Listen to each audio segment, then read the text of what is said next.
शादी हुआ था वर वधू का, और दोनों अपने गृह में प्रवेश कर रहे थे और ग्रामीण के लोग बोले कि महाराज जी आप इस दोनों को अच्छे आशीर्वाद दे दें। तब उस दोनों को बोले थे, जहाँ तर्क है और वहाँ नर्क है, और जहाँ समर्पण है वहीं स्वर्ग है। जहाँ तर्क है वहाँ नर्क है, जहाँ समर्पण है वहीं स्वर्ग है। तो कहने की है कि आप दोनों जितना अच्छे से रहिएगा उतना ही स्वर्ग आपको भरते जाएगा। जितना समर्पण कीजिएगा उतना आप दोनों को स्वर्ग की ओर लेते जाएगा, उतना ही वृद्धि बरकत होगा। जहाँ समर्पण कम हुआ वहाँ तर्क आ जाएगा, वही एक नर्क है। दोनों को ऐसा हम आशीर्वाद दिए और बोल दिए। तो 6 महीना पति बोलता है, पत्नी सुनती है, और 6 महीना पत्नी बोलती है, पति सुनता है, और साल भर बाद दोनों बोलता है और बगल में पड़ोसी सुनता है।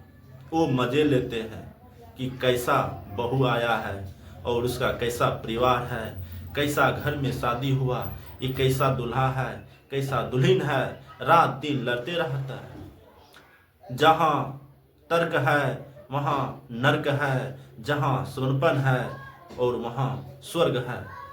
जितना समर्पण करेंगे, चाहे सास से प्रेम हो या ससुर से हो, जेठ जेठानी से हो या ननद भौजाई से हो, जितना समर्पण होगा उतना प्यार बढ़ेगा।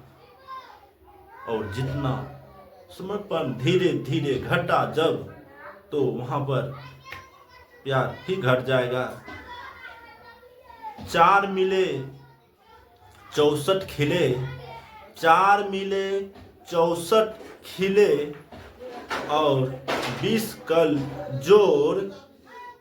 प्रेम ऐसी ही चीज है जो हरते हैं देह का रोग। 4 मिले 64 खिले, 20 कल जोर। प्रेम ही ऐसा चीज है हरते हैं देह का रोग। तो जब दोनों पति पत्नी, दुल्हा दुल्हन, न्यू जो शादी होता है लड़का लड़की का, तो पहले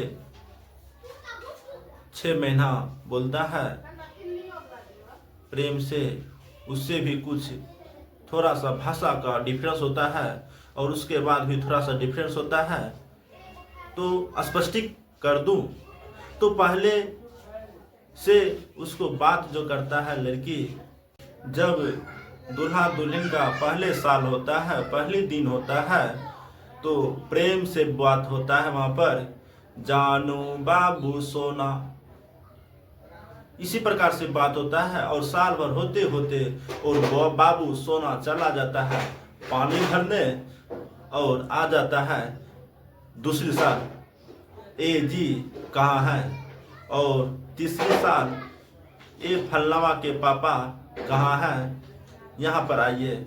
और चौथी साल तो समर्पण धीरे धीरे खत्म होते जाता है, और चौथी साल बोलता है, ए जी कहाँ मर गए, ए हो कहाँ मर गए।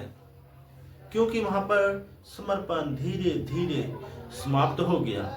इसीलिए जानू बाबू सोना चांदी ये सब चला गया पानी भरने, ए जी ओ जी सुनो जी लो जी, इसी में फंस गया, और लास्ट में कहाँ मर गए। तो इसी में रोते रोते तो पड़ोसी सुन लिया, और पड़ोसी ने पूछा क्यों रो रहे हैं। बोलता है कि चादर है छोटा और टांग पसार के सो रहा है, इसीलिए हम रो रहे हैं। चाहे चादर छोटी हो चाहे चादर बड़ी हो, जहां प्यार है उसी में अच्छे से मिलजुल के रह सकते हैं।